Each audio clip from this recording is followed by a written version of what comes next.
কাছাকাছি আছো যারা পাতিহালের দিকে থাকো, কারা কারা পাতিহালের দিকে থাকো অবশ্যই বলো। আশা করছি তোমরা দেখে তো চিনতেই পারছো।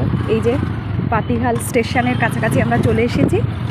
এখন আবার ওয়েদারটা ঠিক আছে, ওই যে দেখো স্টেশন। এবারে আমাদের গন্তব্য হচ্ছে বেলে। আর বেলে এখানে সোজা না,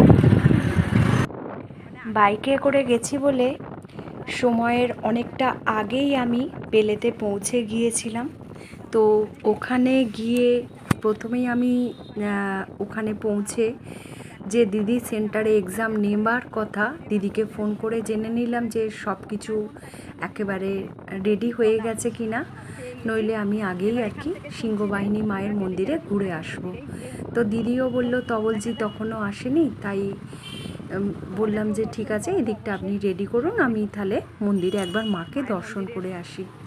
সেই মতো আমি প্রথমেই চলে গিয়েছিলাম মা সিংহবাহিনী মায়ের কাছে। তোমাদের সাথে কথা বলতে বলতেই দেখো মায়ের এখানে পৌঁছে গেছি। পাতিহাল পঞ্চবটি তলা থেকে আমরা পিচ রাস্তা বরাবর চলে এসেছি। 10টা 15 বাজে, বেশিক্ষণ নয়, 10 মিনিট 5-10 মিনিটের মধ্যে আর কি থেকে বেরিয়ে যাব। এই হচ্ছে সিংহবাহিনীতলা। কারা কারা এখানের আছে অবশ্যই আমাকে জানিও। জানি না ভেতরে ক্যামেরা অ্যালাউ কিনা, জেনে নিয়ে তারপরে অবশ্যই তারপরে আবার ক্যামেরা স্টার্ট করব। মন্দিরের যেহেতু গেট দেওয়া, তাই তোমাদের এখান থেকেই মাকে দর্শন করাচ্ছি। জয় মা। এই যে দেখো খুব সুন্দর জায়গা, খুব সুন্দর পরিবেশ। এই যে জয় মা, জয় ঈশ্বর, সকলের মঙ্গল করো। প্রথমবার আমি এলাম। জয় ঈশ্বর। খুব সুন্দর চারিদিকটা দেখো।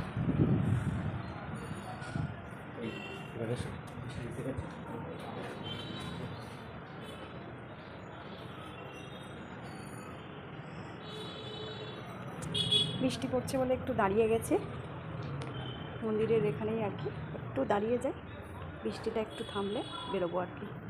খুব বেশিক্ষণ নয়, একদম মানে 2-3 মিনিটের মধ্যেই আর কি ঢুকে যাব। তাই বৃষ্টিটা একদমই জোরে এসে গেছে, বৃষ্টিটা থামার অপেক্ষা করছি। এই জোরে বৃষ্টিটা থামলে তারপরে আর কি বেরোতে পারবো, নইলে পুরো ভিজে যাবো।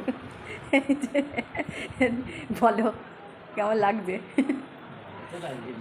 ওনার মেন বক্তব্য ননী ননাইকে, মানে এই একটাই কথা এসে থেকে শুনে যাচ্ছি, ননী ননাইকে রেখে এসেছে, ওনার একদম ভালো লাগে না। আর আমরা আটকে পড়েছি। এই যে দেখো বৃষ্টিটা, বুঝতে পারছো হয়তো, বৃষ্টিটা আর কি বেশ ভালোই আর কি, একদম ঝমঝমিয়ে না এলেও বৃষ্টিটা কিন্তু ভালোই জোরে এসেছে। মানে এইরমভাবে কেন, সারাদিন এখানে অনেকক্ষণই থাকার ব্যাপার, তাই এখানে আমরা আটকে গেছি আর কি। তো মায়ের এখানে পুজোর সময় এখনও অনেক, দেখো এখানে বাজে হচ্ছে 10টা 15। তো ভালোই জোরে বৃষ্টিটা হচ্ছে। আটকা, দেখা যাক কখন বৃষ্টিটা থামে। বৃষ্টিটা থামলেই আমরা বেরিয়ে পড়বো আর কি। 5 মিনিটের মধ্যেই মাকে দর্শন করে বেরিয়ে পড়বো ভেবেছিলাম, কিন্তু ঠিক যেটা ভয় করছিলাম সেটাই হলো। ভীষণ জোরে বৃষ্টিটা এলো। আর ওদিকেও দেখো মায়ের পুজো শুরু হয়েছে, গেটটাও খুলে দিয়েছে।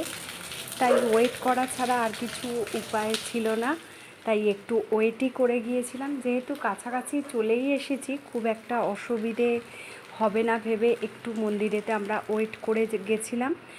তো কারা কারা এই অঞ্চলের আশেপাশে থাকো অবশ্যই কমেন্টস করে জানিও।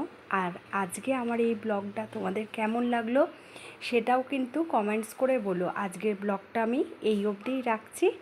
চলো তাহলে আবার দেখা।